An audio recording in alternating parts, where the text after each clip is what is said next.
malam para pemirsa yang berbahagia dimanapun berada. Kita berjumpa kembali dalam kajian ayat suci bersama narasumber kita, Dr. Ahmad Lutfi. Sehat Pak Lutfi ya? Alhamdulillah sehat. Nah, suaranya agak kurang sehat nih. Ya flu. Oke, kita melanjutkan pembahasan kita terkait dengan ayat suci yang mana kemarin kita sudah membahas Quran surat Al-Kautsar dan saat ini masuk dalam pembahasan Quran surat Ad-Duha Pak Lutfi. Ya. Saya melihat sekilas di dalam Quran surat tersebut Allah itu bersumpah begitu Pak Lutfi, bersumpah kembali ya terkait dengan waktu duha dan waktu malam. Pertanyaannya, bagaimana kronologi turunnya ayat tersebut? Apakah ada hubungannya dengan kesedihan Nabi terkait juga dengan fatrah wahyu, dan mengapa Allah itu bersumpah dengan waktu duha dan malam begitu. Terus selanjutnya pada kalimat wajadaka dhalan fahada. Nah, makna dhalan ini seperti apa penjelasannya, dan apakah Nabi ini pernah tersesat secara spiritual? Nah, nanti monggo diperjelas begitu Pak Lutfi. Yang nomor 3, apakah surat ini mencerminkan pergolakan internal Nabi terhadap legitimasi misi kenabian? Saya rasa itu. Yang terakhir seperti biasa, pesan apa yang terdapat dalam Quran surat tersebut? Ada beberapa yang tambahan Pak Lutfi terkait dengan dolan. Ini tadi mumpung ingat ya. Apakah dolan di sini lebih dekat dengan ketidaktahuan syariat atau pencarian eksistensial? Dan ini bagaimana penjelasannya? Ya.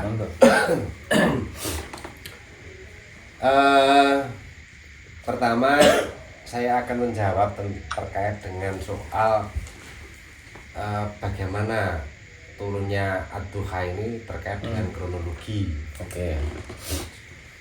Kita harus melihat di dalam hal ini. Maksud saya dalam perspektif saya ya.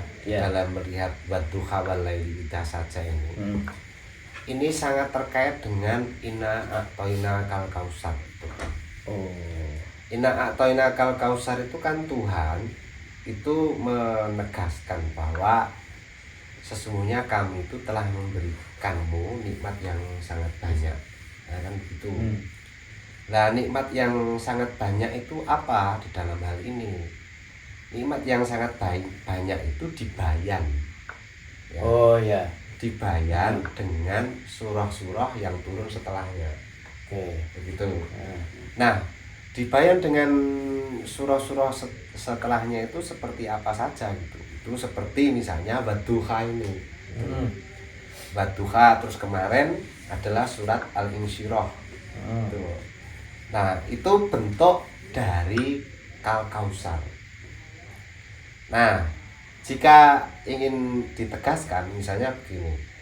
Alam nasrah laka sadrak wa wada'na anka wizrak. Kami telah melapangkan dadamu. Ya. Wa wada'na anka wizrak, kami telah mengangkat bebanmu. Dan seterusnya sampai Al-Insyirah selesai. Itu wujud yang disebut dengan Inna a'toina kal kausar. Oke, ya. Kami memberikanmu nikmat yang sangat banyak. Nikmat yang sangat banyak apa saja itu? Seperti di dalam surat Al-Insyirah itu. Nah, apalagi itu nikmat yang diberikan Allah terkait dengan Al-Kausar itu. Nah, di Wadduha ini menjawab itu juga. Apa saja itu Wadduha? Wadduha ini kan telah banyak diketahui terkait dengan waktu duha. Waktu duha itu waktu di mana sinar itu datang setelah gelap gulita di malam hari. Mulai muncul ya. Nah, ini juga menegaskan tentang Al-Kausar itu. Gitu loh, nikmat yang sangat banyak itu. Jadi posisi Al-Quran itu antara surah satu dengan yang lain itu posisinya saling membayang. Begitu. Makanya kemudian Al-Quran itu harus kita lihat sebagai satu batang tubuh, di mana ada kekurangan atau ada pertanyaan di surat yang sebelumnya, maka itu bisa kita temukan penjelasannya di surat setelahnya dan seterusnya begitu. Contoh lagi misalnya begini, itu yang berani melakukan tafsir itu si alim alama atau batobai. Atau batobai. Atau batobai itu misalnya begitu, alif lam mim gitu. Oke. Ini kan rata-rata ulama sunni ini mauquf ya. Itu mauquf itu wallahu a'lam bimuradihi. Tuhan yang paling tahu terhadap makna di dalam ayat ini kan begitu. Itu rata-rata ulama sunni begitu. Mauquf itu bahasa enaknya itu menyerah gitu. Aduh karo aku gitu. Hanya Allah yang tahu. Nah, itu ada yang berani mencoba melakukan tafsir terkait dengan alif lam mim atau yang disebut dengan huruful muqatta'ah. Huruful muqatta'ah. Huruf-huruf Al-Qur'an yang terputus-putus itu alif lam mim, lalu kemudian alif lam ra, lalu kemudian ain sin qaf dan seterusnya. Nah, menurut Toba-Tobai bayan dari alif lam mim zalika, alif lam mim kafa ya ensot itu adalah ayat setelahnya. Alif lam mim zalika tapi huruful muqatta'ah itu bayannya ayat setelahnya. Gitu loh. Berarti alif lam mim itu bayannya zalikal kitabu raiba fi, begitu. Makanya kemudian Al-Qur'an itu saling membayan. Begitu. Ya. Di antaranya seperti itu. Ada yang saling membayan bentuknya seperti itu, ada yang saling membayan bentuknya seperti Wadduha ini. Wadduha ini membayan apa? Membayan Al-Kausar. Al-Kausar itu nikmat yang sangat banyak. Bayannya adalah bentuknya Alam Nasrah. Lalu kemudian Ad-Duha ini begitu. Nah, Ad-Duha ini menjelaskan tentang situasi yang terang ketika gelap gulita itu telah terjadi sebelumnya gitu. Gelap gulita itu digambarkan walaili itu. Walaili ini menggambarkan situasi yang gelap gitu ya, bukan kok malam begitu. Malam ini ditakwili sebagai sesuatu yang gelap. Gelap itu artinya di mana itu tidak ada petunjuk di dalamnya, atau istilahnya pra-Quran gitu. Nah, dengan adanya Quran maka kemudian itu digambarkan sebagai ad-duha ini, terang gitu. Terangnya bagaimana? Terangnya di dalam konteks Mekah di waktu itu, di mana orang-orang kecil mustadafin itu dibela oleh Tuhan dengan memakai agen bernama Nabi Muhammad Sallallahu Alaihi Wasallam, kan begitu. Makanya ini bentuk ad-duha. Ya, ini kenikmatan juga. Inna a'toina kal kausar juga. Gitu loh. Nah, itulah makanya kemudian ad-duha ini satu situasi yang menjelaskan di mana setelah adanya turun petunjuk itu. Bisa enggak dimanai Lail itu belum turunnya wahyu, duha itu sudah adanya wahyu. Nah, kan begitu tadi. Begitu. Nah, lalu kemudian seperti kita ingat di penjelasan sebelumnya bahwa kemunculan ina atau ina kal kausar itu kan ketika terbit Sohifah Quraisy. Itu kan dimana ada embargo antara Nabi Muhammad dan komunitas kenabian dengan munculnya Sohifah Quraisy itu. Nah, dengan adanya situasi yang sulit seperti itu, ini ditegaskan di ayat setelahnya, ma wadda'aka rabbuka wa ma qala.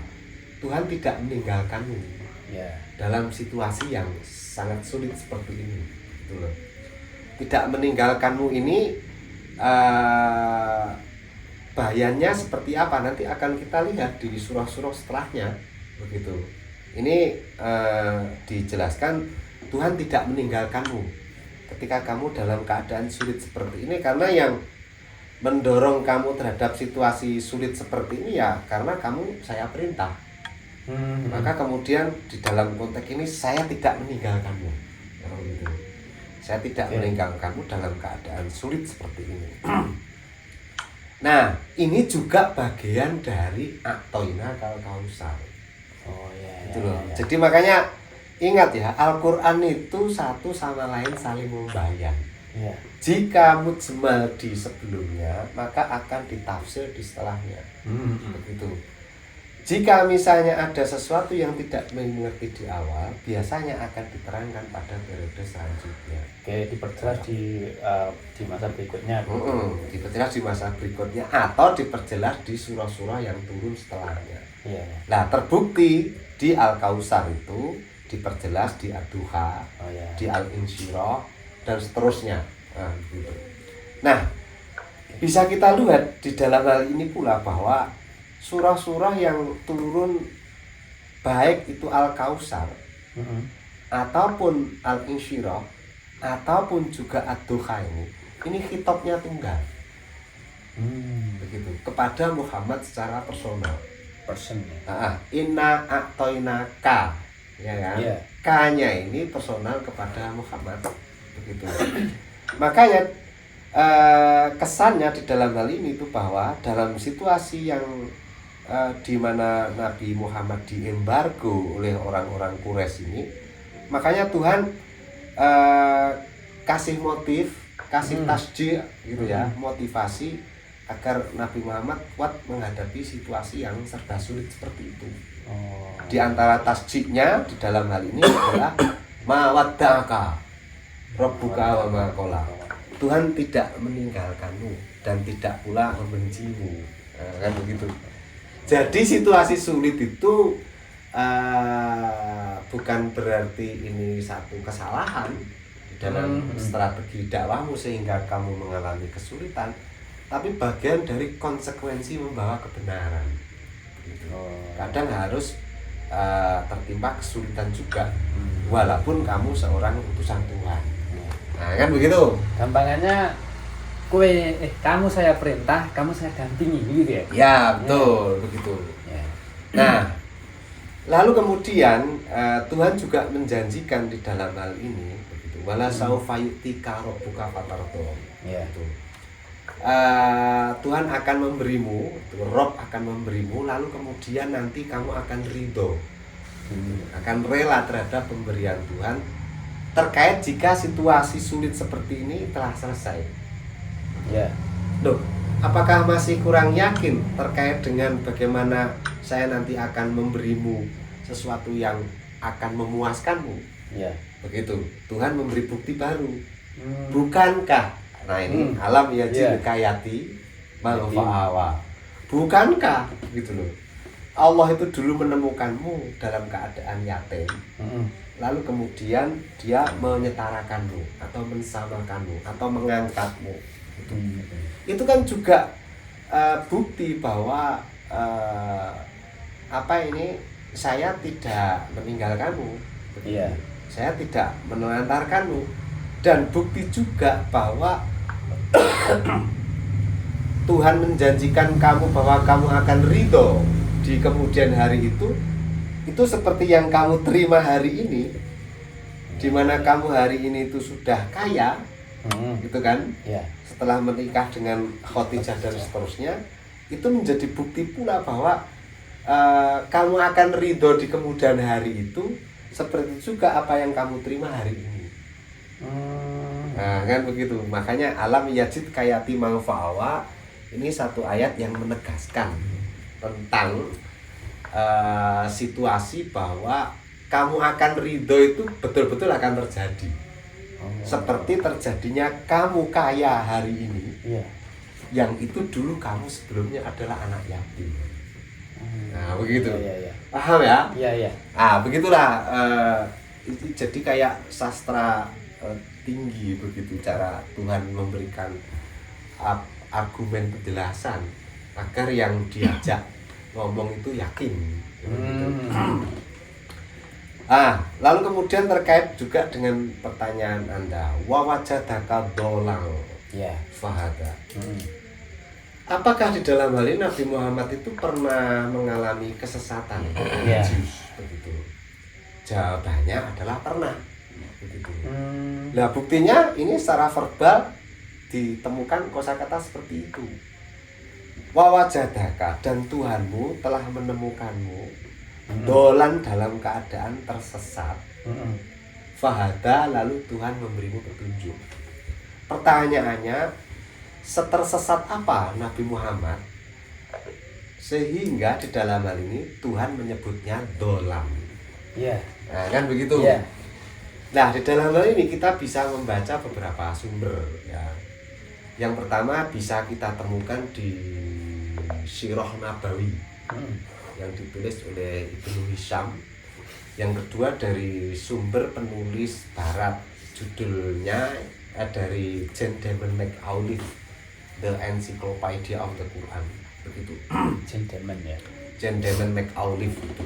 Nah, di dua sumber ini mengkisah begitu. Kalau Anda ingin ngecek itu di Sirah Nabawi di jilid yang pertama. Ingat saya Ibnu Hisham ini mengutip juga hadis yang diriwayatkan dari Sahih Bukhari.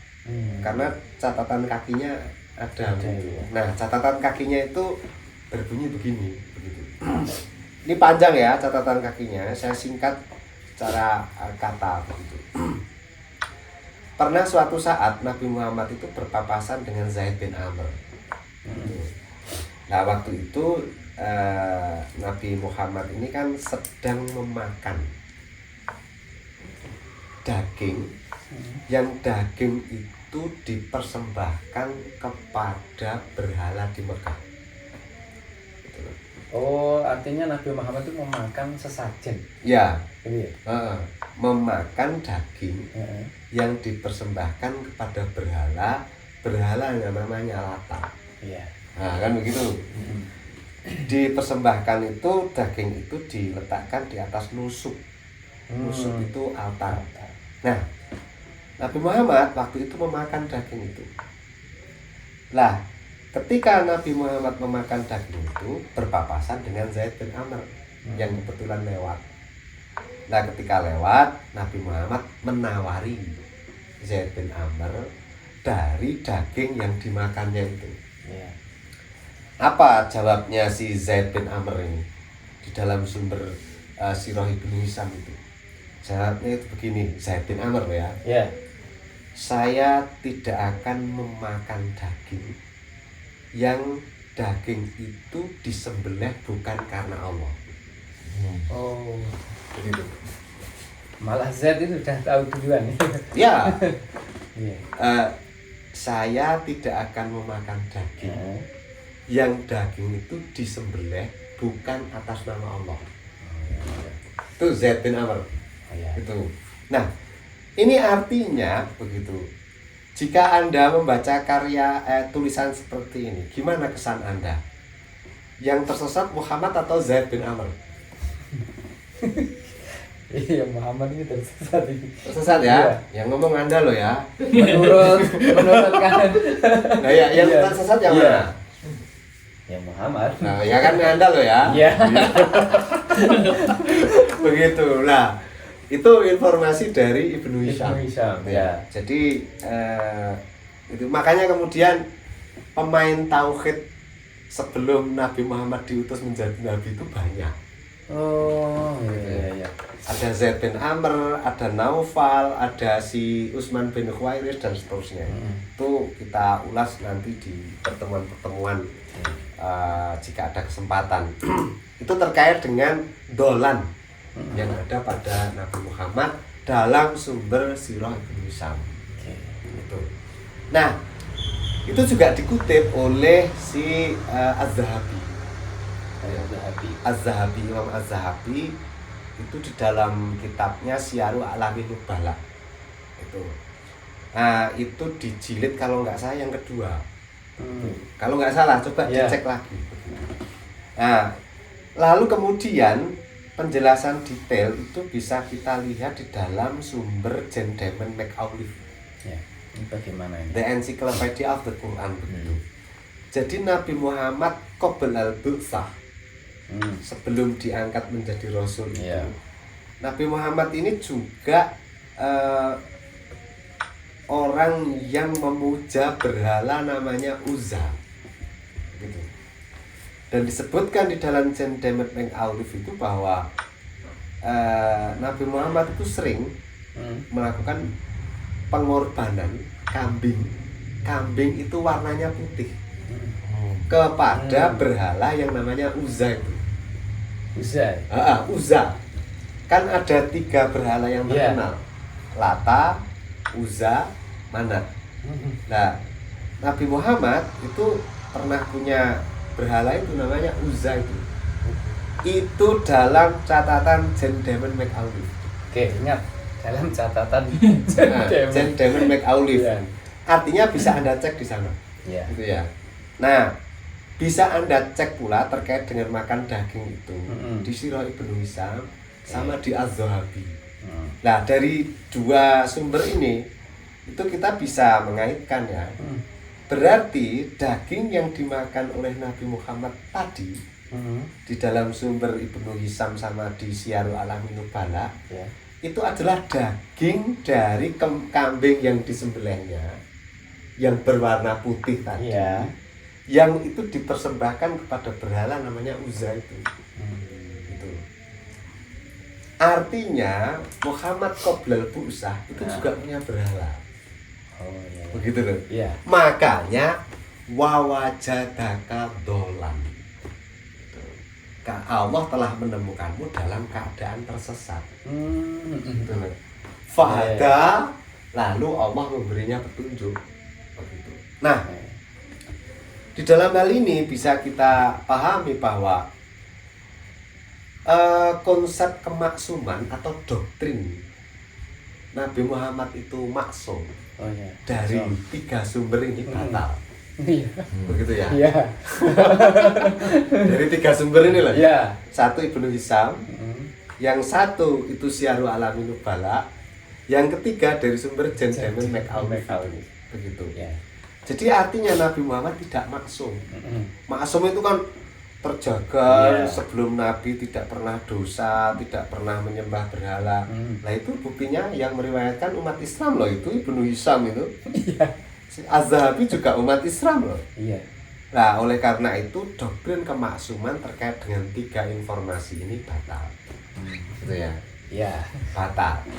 Dan kemudian itu jika Anda berpikir yang dipilih Tuhan itu orang yang punya kemampuan yang dipilih Tuhan itu selalu yang paling soleh, itu Zaid bin Amr itu sudah soleh itu. Tapi toh yang dipilih Muhammad. Begitu ya. Jadi jangan mentang-mentang Anda ini orang yang paling tauhid, lalu kemudian Anda ini seolah-olah pasti akan mendapatkan privilege, gitu ya. Terkait dengan pemberian Tuhan kepada Anda. Buktinya yang dipilih Nabi oleh Allah Subhanahu wa Ta'ala. Akhirnya buka dan bisa pada konsepnya. Yang dipilih oleh Nabi, oleh Nabi yang dipilih Allah menjadi Nabi ini bukan orang yang paling bertauhid. Begitu loh. Buktinya ini gitu. Ada Zaid bin Amr paling bertauhid tidak dipilih Nabi. Ada Utsman bin Khuwairis yang sudah bertauhid tidak dipilih Nabi. Ada juga itu Pak, dari suku Bani Saqif, namanya Umayyah bin Aslat. Itu bisa dirujuk di dalam Al-Azraqi, Akhbarul Makkah. Umayyah bin Aslat itu sampai bilang begini, saya tidak rela mensujudkan jidat saya di hal apapun kecuali hanya kepada Allah Subhanahu wa Ta'ala. Itu Umayyah bin Aslat. Artinya pemain tauhid itu banyak. Dan Nabi Muhammad dolan. Iya. tapi dipilih Tuhan. Nah, begitu loh. Dipilih Tuhan. Artinya Anda mentang-mentang bertauhid jangan GR banget lah begitu ya. Iya.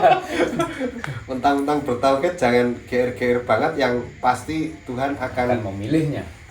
menjatuhkan agen kepada Anda, Ya. kendati Anda sudah seperti itu. Toh akhirnya orang-orang seperti Zaid bin Amr, orang-orang seperti Umayyah bin Asrat itu, kendati dia bertauhid, tidak rela sujudkan jidatnya kecuali hanya kepada Allah yang bilang begitu tadi. Iya. Begitu. Itu akhirnya juga menjadi musuh Muhammad. Oh. Nah, ketika perang Taif, musuh utama Nabi Muhammad Umayyah bin Asrat. Oh iya ya. Kan begitu. Yang mengatakan, saya tidak rela jidat saya sujudkan kepada selain Allah itu. Iya kan? Iya. Nah, artinya tauhid pun begitu kan juga di dalam konteks historis semacam itu juga tidak menjamin apa-apa. Kendati tauhid itu penting. Iya. Begitu ya? Iya. Tapi ya jangan dianggap terlalu penting. Santai aja lah gitu. Oke, santai. Seolah-olah musyrik gitu. Dia orang yang punya privilege surga itu enggak juga. Oh iya iya. Gitu ya. Iya iya. Itu si Umayyah bin Aslat dibunuh juga oleh Nabi. Begitu. Utsman bin Khuwairis tidak membela Nabi Muhammad juga. Oh iya. Begitu. Itulah pentingnya kita memahami terkait dengan di dalam konteks ini Muhammad dolan. Gitu. Iya. Di dalam hal ini Nabi Muhammad itu dolan. Tapi dolan di dalam hal ini juga tidak serta-merta Tuhan itu tidak bersimpati kepadanya. Toh yang sudah bertauhid pun Tuhan tidak menjatuhkan agennya kepada dia. Oh iya iya iya. Nah, begitu. Jadi artinya tauhid ya biasa aja lah. Enggak usah baper-baper terkait dengan diri kita sudah bertauhid. Tidak usah baper-baper. Biasa aja lah. Gitu. Nah, wawajadaka dolan ini, Allah telah menemukanmu dalam keadaan tersesat, lalu fahada, Tuhan memberikan petunjuk. Ini juga satu bayan lagi terkait dengan Kausar. Kan inna atoina kal Kausar. Iya. Kami telah memberikanmu nikmat yang sangat banyak. Nikmat yang sangat banyak itu apa saja? Alam Nasrah itu semuanya. Dari dulu yatim, lalu kemudian dilindungi oleh Allah. Alam yajid kayatimang fa'awa. Ya. Gitu. Wawajadaka dolan, ini juga Kausar juga. Wawajadaka ailang fa'aghna, Tuhan telah menemukanmu dalam keadaan miskin papa, fa'aghna lamu memperkaya. Itu juga bagian dari Kausar. Iya. Gitu loh. Nah, setelah Tuhan memberikan banyak bukti-bukti bahwa Tuhan itu telah memberikanmu banyak kenikmatan ini, lalu Tuhan ya kasih sesuatu yang sifatnya warning ya. Wa amal yatima fala taqhar, jangan menghati anak yatim. Wa amas sa'ila fala tanhar, jangan membentak orang yang meminta-minta. Ya. Kan begitu. Terkait apa? Terkait karena komunitas kenabian pada waktu itu banyak mustad'afinnya. Gitu loh. Makanya banyak ada juga yang menyebut Muhammad itu Sayyidul Mustad'afin, tuannya orang-orang yang lemah. Orang-orang pada waktu itu seperti Nabi Muhammad itu juga pernah menyebut Allah itu Rabbul Mustad'afin, Tuhannya orang-orang yang lemah. Begitu. Lah, mengapa begitu? Ya karena komunitas kenabian banyak orang-orang yang mustad'afin. Makanya wa amasaila falatanhar, janganlah kau bentak-bentak terhadap orang-orang yang meminta-minta. Dalam konteks khususnya komunitas kenabian ini. Gitu. Ini Anda jangan berpikir begini. Oh, itu berarti ada perda di lampu traffic light abang hijau. Iya.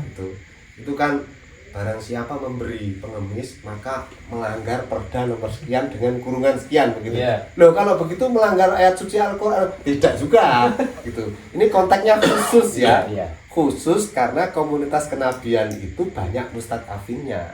Oh. Jadi Anda jangan membawa ayat ini Anda dalilkan ketika Anda melihat lampu traffic light itu ada perda yang berbunyi begitu itu. Nah kalau begitu itu ngasih orang miskin meminta-minta, kita melanggar undang-undang kan? Melanggar perda maksudnya. Iya. Begitu. Nah jadi konteksnya tidak seperti itu ya. Iya, Makanya harus dipilah-pilah terkait dengan membaca konstruk dari ayat itu. Oke. Cara memperlakukan dan menempatkan pada konteks historisnya. Nah, kemudian yang terakhir, gitu.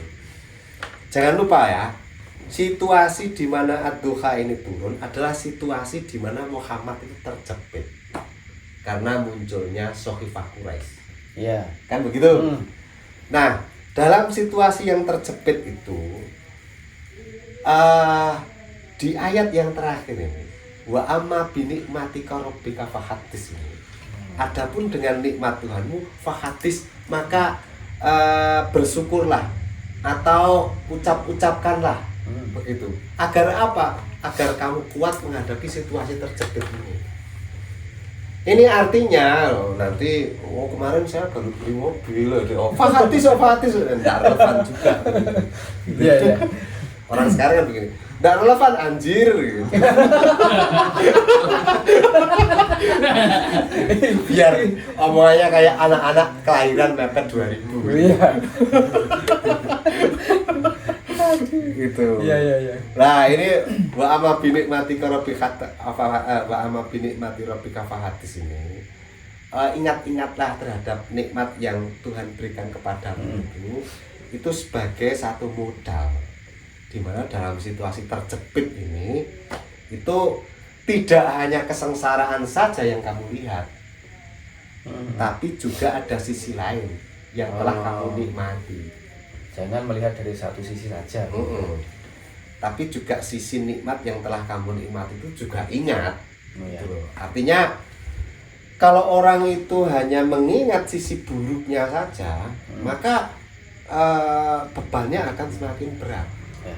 Maka kemudian kalau ingatnya imbang, iyalah sengsara begini, tapi apa yang saya terima juga sudah banyak. Nah akhirnya di psikologi itu kan agak menguatkan. Dari menguatkan itu muncullah yang namanya nahdoh, bangkit. Bangkit untuk apa? Bangkit untuk lebih kuat menghadapi situasi yang terjepit. Di masa waktu itu dalam kondisi psikologis Nabi Muhammad yang dalam beberapa riwayat itu terkait Nabi Muhammad mau lari dari dakwah karena kemunculan Sohifah Quraisy itu. Situasi terjepit ini. Nah itulah yang terkait dengan Ad-Duha dan bagaimana perspektif yang bisa kita berikan terkait dengan cara kita membaca Ad-Duha ya. Oke, Pak Lutfi, ini yang terakhir. Apa hikmah ataupun pesan terakhirnya? Pesan terakhir di dalam hal ini, ayat ini ya memperkuat Nabi Muhammad.